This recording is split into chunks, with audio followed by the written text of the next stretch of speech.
what about intercession taking place here? Do we need someone between us and God? Never. When God was here for 3.5 years, was there anyone between the disciples and God? Between Judas and God? Do we need anybody between us and the powerful adversary? Do we need someone to speak in our behalf and hold him off and so on?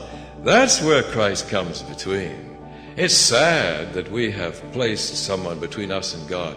Though God is very gracious and says, if you're so scared of me, you need to think of a friend between. That's all right with me. And so children think of Jesus as the friend between them and the awesome one. You think God is jealous of his son? The children love the son more than the father? No, he's willing to wait. That's an emergency measure, this idea of someone in between. Remember in Exodus we talked about that? When the people were so scared, they said, Moses, you be in between. Please, you talk to God. You're his friend, remember? And then you talk to us. They begged for someone in between. God wanted to speak to them.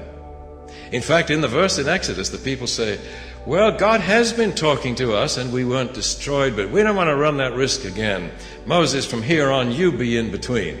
And Moses was busy, so they set up a whole priesthood to be between. Were the priests human? Who was between those human priests and God?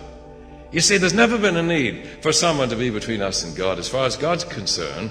But those of us who are scared of God, God has kindly provided someone in between. But who's the one who came to bridge the gap? But God.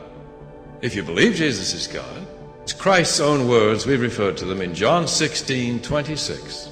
There is no need for me to intercede with the Father for you, for the Father loves you himself.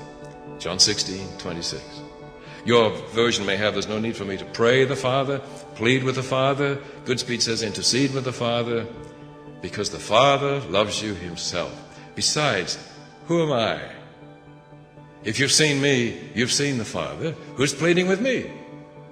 So I hope we never leave the impression with people that the Father is not as loving and approachable and humble-minded as the Son. That's just incredible news. Not many believe that.